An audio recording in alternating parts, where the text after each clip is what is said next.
welcome back to What Now? Surviving College. I'm your host, Emily Schwartz, and today I have a very special guest with me. Thank you for having me. My name's Dani. I'm a senior here at UE. Wonderful. And today we are going to be talking about our college experience as, both being seniors, but I do want to give a shout out to student media who is giving me the opportunity to present this and hopefully help seniors who are coming into UE and in college. I've always wanted to help people coming in, hence why I'm a teacher. Anyways, you can find podcasts, articles, and everything at crescent.evansville.edu. So shout out to the student media. You guys are doing great. Anyways, now let's go to our actual first episode today. And this is just basically College 101, where me and Dani are just going to be talking about our college experience so far and how we see the difference between college and high school, just to help some people coming in so they're not like, oh my gosh, everything's overwhelming. So what's one thing that you really kind of noticed when you, your freshman year, you're like, wow, this was a huge difference? For me, it was the freedom in the classes that I got to take. In high school, it was very structured. You had to take this class freshman year, this one sophomore year, so on. And right off the bat, coming into college, it was so much more flexible to make my schedule the way I wanted it and have classes that actually interested me, even with having to fulfill certain outcomes. Oh, I feel that. It was such a weird experience just being like, so what classes do you want to take? And being like, well, I don't know. Aren't you supposed to tell me? And they're like, but this is college. You have to tell us. And I'm like, scary. But also, thinking about that, it's also weird because college is not structured as you guys think. It's actually structured in a way it is 8 to almost 9, depending on if you have night classes. So you're going to have gaps in the day. So be prepared for that. I know that threw me off, just being get out of my 8 a.m. class and then being like, well, now I got 3 hours. What do I do with myself? And some of those earlier or later classes are necessary and you can't get around them. But it is a lot easier to make your schedule fit with how you function throughout the day. Yes, I do want to say that. I know my freshman year, everybody was like, don't do 8 a.m. classes. You're going to hate them. And I'm like, okay, so I didn't. But I'm a morning person. If you were a morning person, get all your morning classes out. Do them right away. You'll wake up. You'll be like, oh, I'm ready to go. And then by the afternoon, you have all your classes done. You have a free rest of your day. See, I personally had an online, asynchronous night class my fall of freshman year. And it actually really worked for me because I was able to go get dinner, take it back to my room. And this was also during COVID times, so a lot more classes were online. Mm-hmm. Or it wasn't asynchronous, it was hybrid. I had an online Zoom Spanish class my fall freshman year, and I was able to go get dinner and bring it back to my room and keep my camera off for the first little bit of class so I could kind of eat and get settled in and ready for class. And it worked. Yeah, that was definitely. So to everybody listen to this, we're going to say some terms that you might not understand. So I'm just going to give you kind of the definition. So yes, both me and Dani did come into our college year during COVID. So rip to us. We didn't get our senior year. So wah, but that's okay. We were able to get some college experience at least. We made it work. We tried. Some things worked better than others. Yeah, it was definitely an experience, and hopefully nobody else has to experience that. And I hope not. That was so bad. But anyways, when we're talking about asynchronous classes, that means when the class does not meet at all, you don't see anybody else unless you search for the people and you do the work at your own time. Now, this doesn't mean that you can you can just wait till the last minute to do everything. Your professor might actually have things due at certain times to make sure you're keeping up on tasks. But the good part of that, you can do everything in a week if you're that type of person, and then you're done. You don't have to worry about that class. Clean hands, but do not be one of the people who puts it off till the last week. Please. It doesn't work. It does not work. You can't do it. It's going to seem like, oh, I can push that off. Oh, I can push that off. And then you're going to be like, oh my gosh, I have 50 million different assignments due at once. And we're like, this is why you shouldn't push off your asynchronous class. So another term I used was hybrid. So a hybrid class is where it does a Zoom and it can meet in person. This was more towards when COVID was kind of falling down on times and we were opening back up and we were able to see each other in person. But this has become like rare now. There are a couple times when, professors are elsewhere and they're like, hey, we still need to meet. So here's a Zoom link. Let's all meet. And then there's also just online classes. They'd usually just have a typical Zoom link that they'd have set up through the school, and that's where you would meet. So you'd just be in your room in your PJs as Dani was eating her food, which I don't blame you. Those sucked. I hated online classes. I took online French, and that was awful. Don't know a lick of French now. See, some work better than others. Spanish, the one I took freshman year, it worked perfectly. We got done the stuff that we needed to get done. I had an asynchronous math class that did not work for me. And that's the thing. Some classes work so much better than others. One, it depends on what you're comfortable with. It depends on how you teach yourself. And it kind of just depends on the material itself. Math was a lot harder to learn by myself. Oh, I bet. I would hate to teach myself math, especially if I didn't. I'd just be like, YouTube, teach me everything. I don't know what I'm doing. But I know, like, my French experience, it was fine for the first semester, because it was the typical basical stuff. And then I was like, I'm kind of like, I can't sit. That's one thing that I do really badly is I can't sit and just look at a screen unless it's my phone. But that's a different reason. But anyways, so just sitting there in that Zoom link, I'd just be like, well, I'm going to pull out my phone and just watch TikToks as the class is going, which I do not recommend. Do not do that if you have online class, please and thank you. Pay attention during your Zoom classes. The teachers can tell, they just might not call you out on it. Exactly. I know. Now I don't, like, in my experience, I don't know any French now because I didn't pay attention when I should have, and I definitely failed that oral exam, but it's okay. You can wait to text that person back. It's okay. And it is okay to get distracted sometimes. I mean, We're all human. It's gonna happen, but, making sure you're just kind of, like, checking your phone for maybe, like, a minute or two and then going back into the class and making sure. Because, like, if you know stuff, it's okay to be like, oh, I know this, and just checking your phone and then reel it back in. But that is going to be the hardest thing for you because you're not going to have the teacher be like, hey, pay attention. Hey, pay attention. You're basically on your own. You are an adult now. Nobody's going to be like, hey, do this, do that. Yeah, no, it's bound to happen that you get distracted once in a while, but it's also good to try and not make a habit of it because if you let yourself get used to doing it, you might start doing it more often and for longer periods and get a little too comfortable with it, and that's when it can really start to hurt you academically. Yeah, I feel that.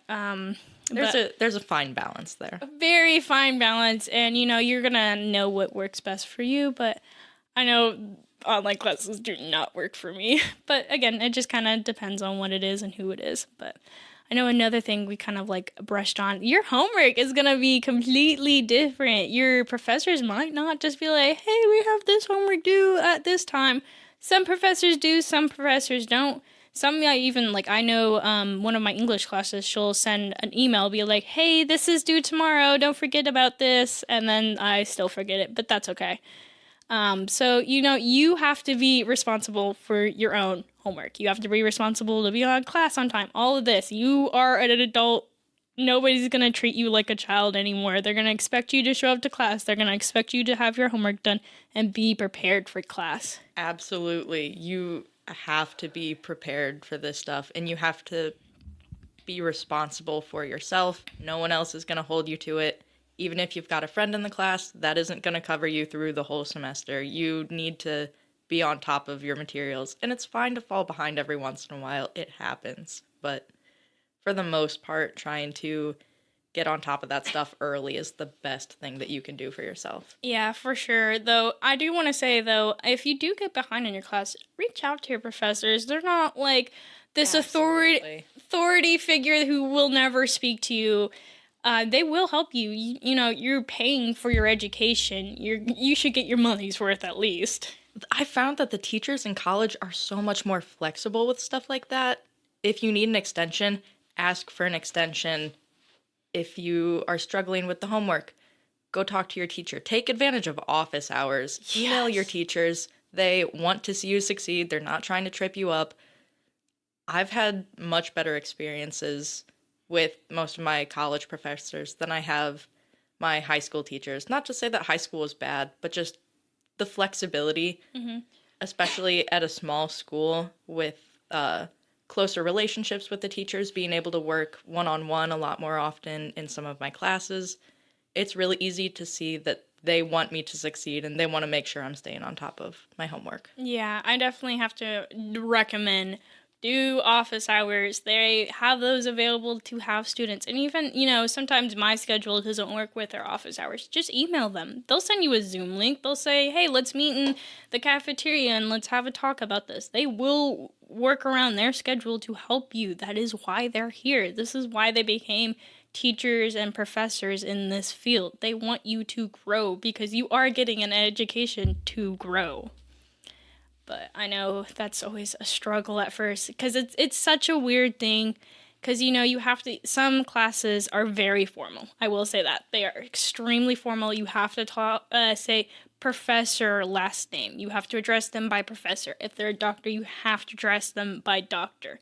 But there are gonna be classes to where the professor's like, hey, what's up? My name's Mark. You can just call me Mark. I don't even care. You can call me professor, whatever my last name is. I don't care. It's whatever you feel like. But again, that's going to depend on your course and who it is. But you want to make sure before you be like that informal that your professor's okay with it. It's that respect. Yeah, you got to respect whatever they're comfortable with because you're working for your degree. They worked for theirs. So if they want you to address them as doctor, do that. Be respectful of their title, their time in class, all of it. Yeah, for sure. But I know another big thing that a lot of college students don't really understand is homesickness. That is a big thing. You go from being with your families 24/7 and being sick and tired of them and running around with your friends and having everything. And then all of a sudden, all of you are just going to different places. You don't see your friends around. You don't have your family right next to you. It's going to be a hard thing. You can cry. If you're like, everything's happening all at once, you can break down in front of your professors. I remember within my first week, we have this class called FYS, which is first year seminar, and all of the freshmen have to take it due to just helping you write for college and just changing your perspective on like college writing. And I remember I was just not understanding how this professor wanted me to write. And she sent me a Zoom link because, again, COVID. And we were like, I was just like, I just don't understand. What are you wanting? And she was like, I'm wanting this. And I'm like, I just don't get it. And I just broke down on that Zoom link. And she was like, you were ahead of the curve. And I was like, excuse me? What do you mean I'm ahead of the curve? Crying's a good thing? She's like, yeah, a lot of people will like freak out and break down by the time they get to their second essay with me, right? And you're doing it at your first. So like you're understanding that there's a big difference between high school writing and college writing, and you're kind of like growing. And she was very proud of me. And it's just like that difference. You're gonna cry. It's a main thing. You're gonna get overwhelmed. It's okay to cry. There's like the academic, like counseling and stuff. There's stuff around. Everyone's gonna get overwhelmed by one of their classes, if not all of them, at some point, and it just happens to everyone. I don't try to avoid it, let it happen. It's just a big jump from high school. Mm-hmm. Especially because you like come in, and if you don't come in with anybody, like I came in knowing next to nobody, it was so scary to me because it's not like you, like however you're at high school, you like have the exact same people, just different, like in different classes, like, oh, I have person A usually, but they're not in my class this year. You don't have that. It's all new people that you have never met. They can live all the way from California all the way up to Maine. You don't know where they're from. And I think that's one thing you're going to have to like, if you're an introvert, like I was my freshman year, which COVID didn't really help this since we were it made it horrible. Staying all in our rooms and isolating because, COVID. You're going to have to talk to people. You're going to have to get out of your shell. And some of your professors might make you be like, all right, turn to the person next to you and talk about your life. I hated icebreakers. Oh, I hate them. I could never name one fun fact about myself. It's the hardest thing to do. It's harder than some of those homework assignments. I know. Oh my gosh. They're like, oh, tell 3 interesting facts about you. I turn to the person. I'm like, bro, I forgot everything about me right now. I don't even know my name. Oh my gosh. I have no memory of my life right now, and that is the fun fact. Yes. A fun fact, I was born. Cool. Thanks. We're going to move on from there. But yeah. But no, with all those stressors, it's so easy to get overwhelmed, and making that jump from high school where you're going home every day to college where if you're not a commuter, you're far from your family, you're not seeing them every day. It gets hard. It really does. I don't have experience with this much because my family doesn't live that far away, but I know yours does live very far away. 3 hours, right? Yeah, about 3 hours away. So I don't have this much experience, but I know when I went to Harlexton, which is UE's sister college in Britain, I really had homesickness because that's across an ocean. Like even fall break I couldn't just, drive home because I had multiple days off. It was an ocean between us. And it was hard. But it was fun. I will admit it was a lot of fun being at Harlexton, and it didn't rein in that I was homesick until about midway, and I was like, I just want to go home. I miss America, which is the one thing I never think I'd say. I miss the mac and cheese. Yeah, aka they don't have the American mac and cheese over there. It was sad. The food is such a different experience. Yeah. But I would recommend anybody going to Harlexton if you're thinking about coming to UE.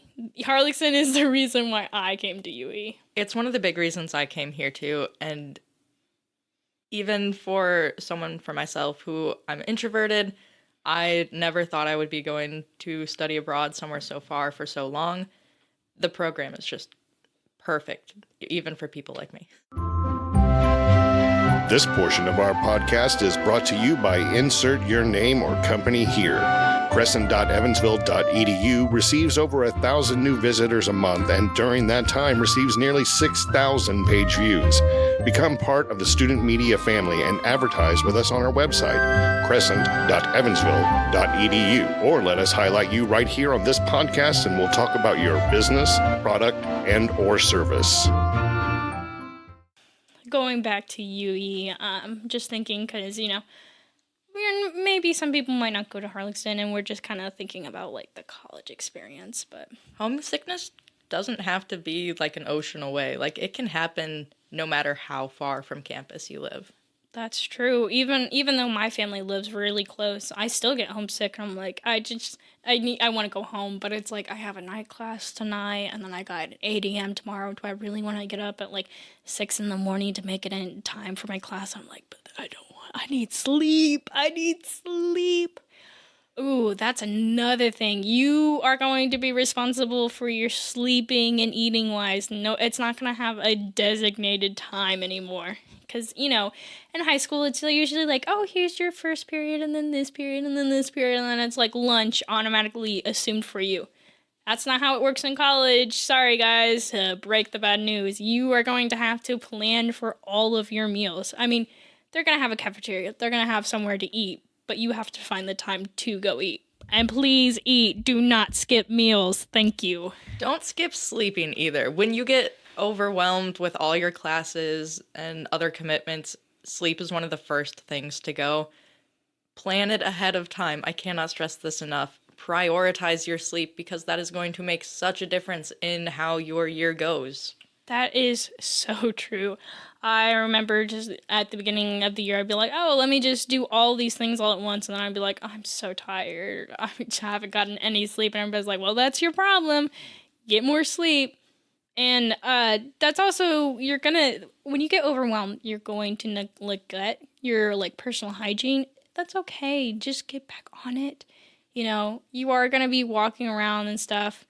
People are going to smell you. Sorry, that's just how it's going to be. Make sure you're taking care of yourself because, again, you are getting your education for you and nobody else. You don't want to just not take care of yourself because then there's nothing you're working for. If you don't take care of yourself outside of class, that is going to affect how you do in class, whether you think so or not. Like, if you're not sleeping, you're not going to be as focused. If you're not eating, you're going to be distracted because you won't have that energy to do well in your classes. And it all just comes together and you need to make sure you're taking care of yourself, both academically and just personally. Yeah, that's true. And another thing that's like a huge difference between high school and college, nobody's gonna force you to go to your school.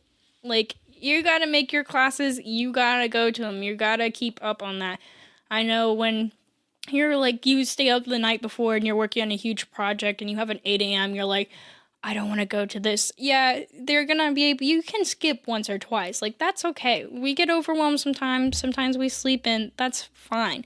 But don't skip every class. You're basically wasting your money, guys. Like, don't do that. And if you are one of those people who tends to sleep in, keep in mind that your roommate is not going to wake you up in the morning for your 8 a.m. or 9 a.m. or even 10 a.m.s. Like, your roommate's got other stuff to do. Maybe they don't want to stay around to wake you up for class. Set your alarms. Make sure you will wake up for them. And don't be afraid to go to sleep early. So many people, like, stay up pulling all-nighters thinking that it's going to help. But that's not going to do any good if you sleep in through that class and you miss that exam that you stayed up all night studying for. Exactly. Because your teachers may or may not let you make it up.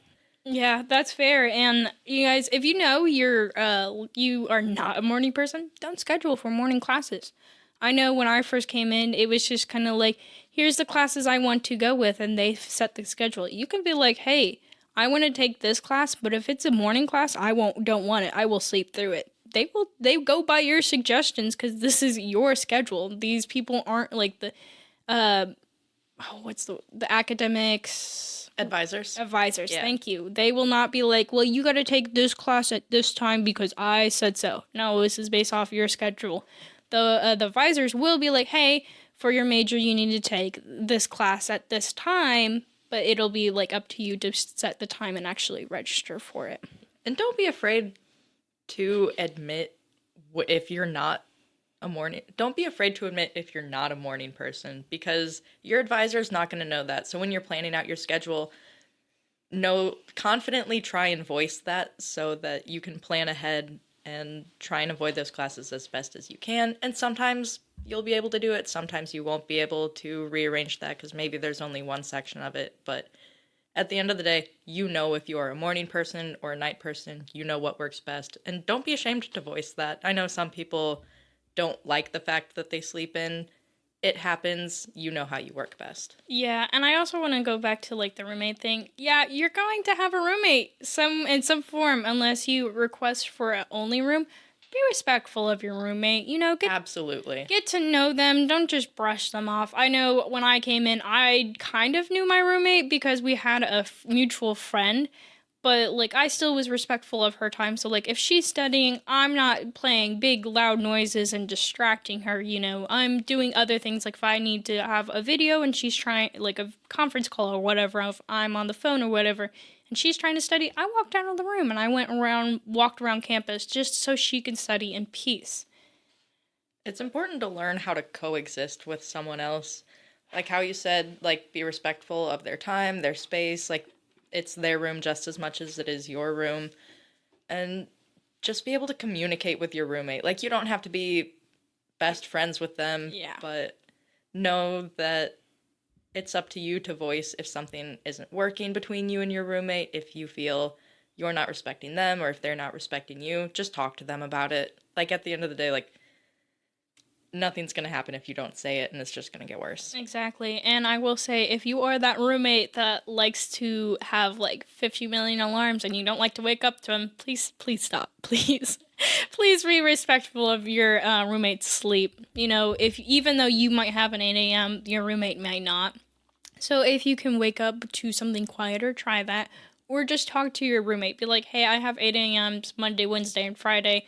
My alarm will go off early those days. That way, when you wake up, you start moving, your roommate can be like, and then just like slide over and go back to sleep. The alarms were always such a big thing for me. Not that my roommate had them going off, but my own alarms in the morning, I don't have too many set, but I was constantly anxious that like, oh, what if my alarms are going to bother them?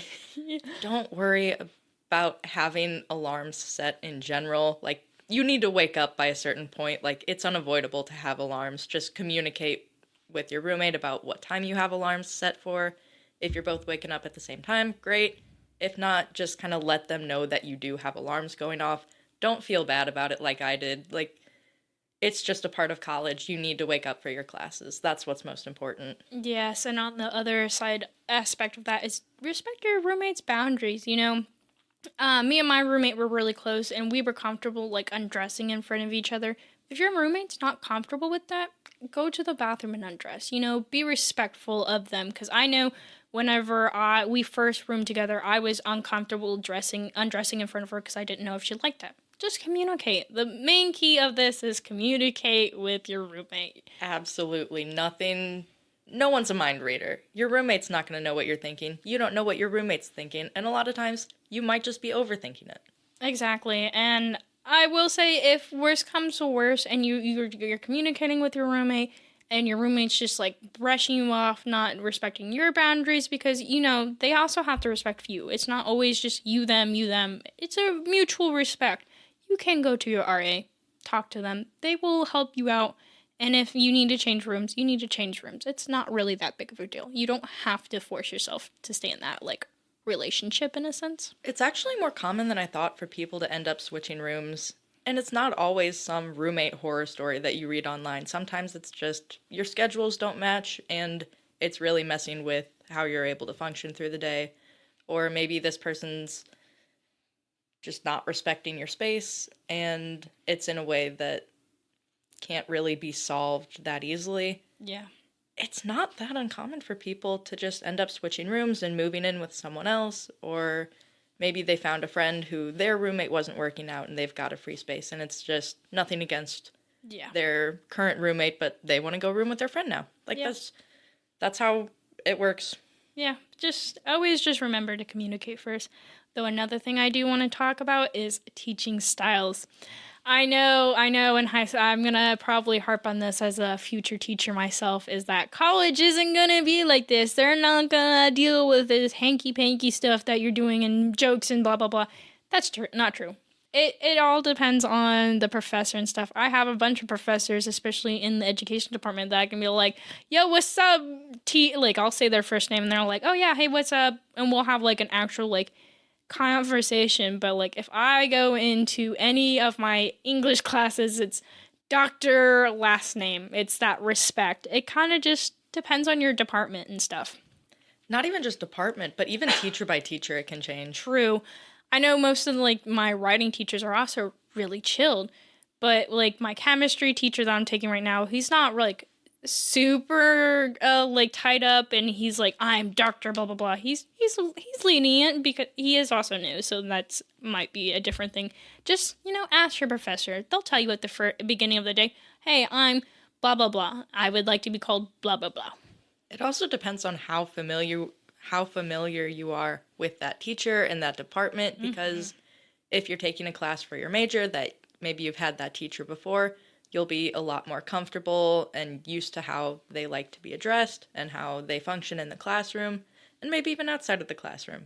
But if you're in a class for maybe an outcome that you're not usually in that department and just trying to fulfill a requirement, maybe you're not as used to how they work, and it's a little more, it can be uncomfortable when you're in a class that that's not why you're here, but you got to take it anyway. Yeah. It can be a little off-putting. Yeah, but again, just communicate with the professors. They're here to help you get your education. That's like their main focus. And again, if you're having issues with that professor, go talk to somebody. I know the academic advisors are a great person to go talk to. Just go to your advisor and be like, hey, I'm in this class. I've been trying to get this professor to email me back, but they haven't. You know, just kind of talk. And they also, I know UE does a tutoring program, so if you're just, like, struggling in one of your gen eds, they will have tutoring somewhere for you. Take advantage of the tutoring. They find the students who really know what they're doing and send them your way for a reason. Mm-hmm. That's all of the education majors, just to let you know, tee. But yeah, I definitely have to say, if you're struggling with something, go to your advisor, ask for help. Don't just keep struggling. Go to the professor, go to the office hours, everything. This is your responsibility. Your teacher's not going to be like, oh my gosh, you're struggling in this. Let me hold your hand and walk you through everything. You are an adult now. You're going to be treated as such adult.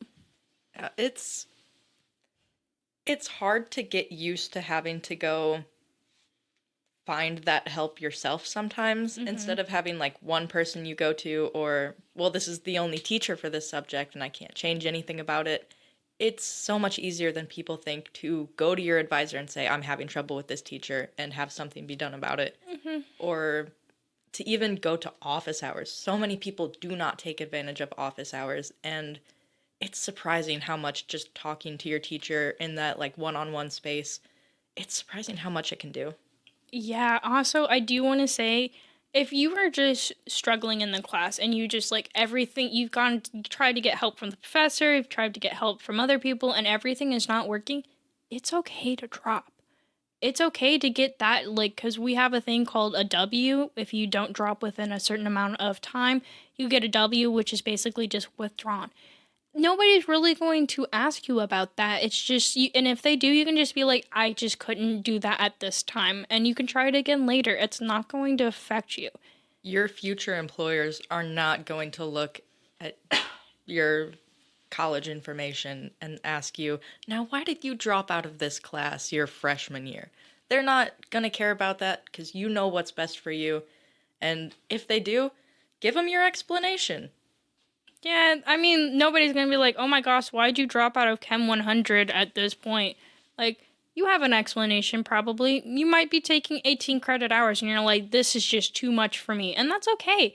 If anything, it shows that you know how to best manage your schedule and you know what you can and can't do. That is so important in college, is knowing how much you can take on. Exactly. And I just want to talk about one more subject and then we're probably going to go ahead and wrap this up. But I want to talk about studying, because in high school, your teacher usually like gives you study guides or helps you study. But in college, some professors will and some professors won't. Your studying's going to be up to you and it's going to suck.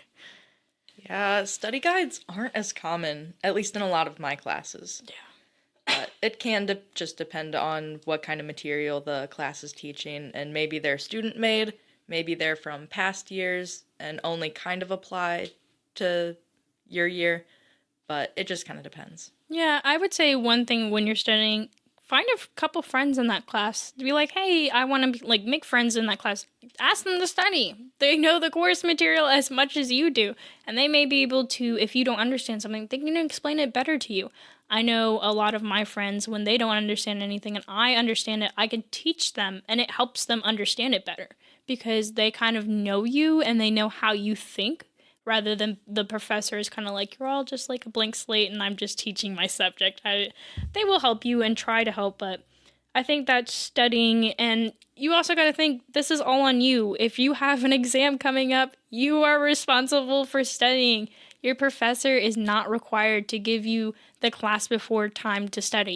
If you have like a Monday, Wednesday, and Friday, you have time to study that Tuesday and that Thursday because you don't meet. And like we mentioned earlier, you're not at home anymore. Your parents are not going to tell you to, hey, get off your phone and go study.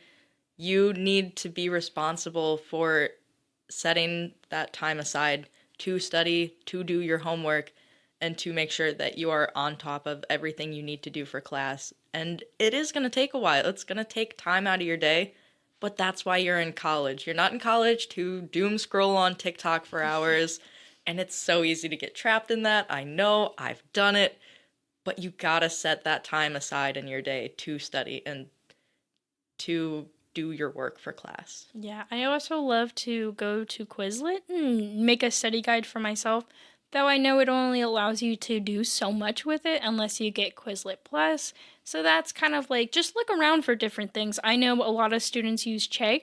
That is a good study guide thing, but again, it does cost money. So it kind of just depends on how you feel financially and mentally. If you're like, oh yeah, I would love to have like a website make a study guide for me, you're more than welcome to do that. Nobody's going to stop you. It might even help you. You can share around to your friends and your friends will love you even more. And there are going to be different ways to study for all the different classes you're in. Some it might work best to study with friends. Maybe another one you just need to sit down and study by yourself. Maybe that works better. And for some of them, maybe it's best to take advantage of the resources that UE does offer to its students, whether it's the tutors we mentioned earlier, the academic advisors, or any of the academic groups on campus that are there to help you. Even your professors. Even your professors will help you study. Yeah, they'll definitely be like, here's like a quick little things that you're going to need to know for the test. Because guess what? They made the test. They know what's on it.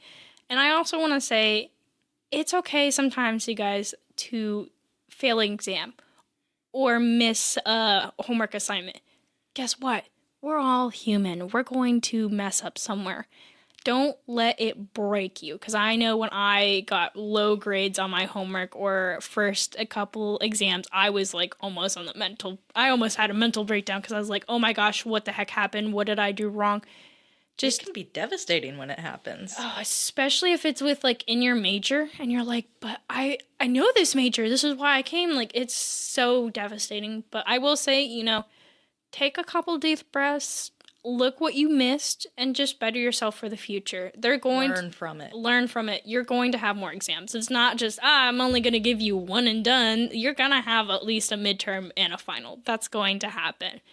Just, and if you're like, why did I miss this? Go ask your professor. They'll tell you what you missed and why you missed it, and they'll be able to help you understand it better. And also, if you miss an assignment, it's going to happen, guys. I've did it multiple times throughout my 4 years. I don't know about you, Dani, if you've missed any, but... Unfortunately, I will, but I have missed a couple of assignments, and that's something I wasn't used to doing in high school, and even for the first couple years in college. It happens, and if you're not used to it, it can be really uncomfortable. Mm-hmm. Just communicate with your teachers. If something happened that made you miss it, let them know. Maybe they won't take off late points. Maybe they still will. Those late points, it's not the end of the world. It's so much easier said than done, but I will repeat, it is not the end of the world if you miss an assignment or if you fail an exam or even fail a class. Yes. It happens to so many people in college. And it's just one big thing. We're always going to communicate with people because professors understand that stuff are going to come late. They're going to have a late policy. So if you turn it in, you're going to get like the 10% off or whatever they state. That's okay to get that 10% off. At least you finish it. At least you still did it. Because I know a lot of people who will just be like, I didn't do this, so I'm just going to automatically not do it and I'm going to move on with my life. And that could affect their entire grade because sometimes they like, I got a C, but I could have gotten a B if I did that one assignment. Just talk to your professors. And I will say, it is a really good thing to strive to get straight A's. There is nothing wrong with that. But there's also nothing wrong with getting B's or C's or not getting the grades that you want because it does build off of each other and it's going to happen that you don't get the best grade every once in a while. It happens. We're human. We're all just students doing our best. But it's also not a bad thing to strive for that, but know that you're going to have those off days sometimes, and that's perfectly fine. Once you enter college, you're going to know the phrase, C's get degrees. C's get degrees. C's get degrees. It's all too common to hear people say that. Because a lot of people will stress out about this class and they're like, well, as long as I get a C, I pass. And it's okay. As long as you're passing, that's all that matters. And if you need help along the way, that's more than welcome. Anyways, I'm going to end the episode here. I would like to thank you again, Dani, for doing this with me. Thank you so much for having me. It's been a pleasure. Yeah, so again, I just want to give a shout out to student media for letting me be able to do this podcast and hopefully help future seniors. So again, you probably found this podcast at crescent.evansville.edu. You can go see all the different articles in there and all the other podcasts that are available. But I will see you guys next week for the next episode of What Now? Surviving College.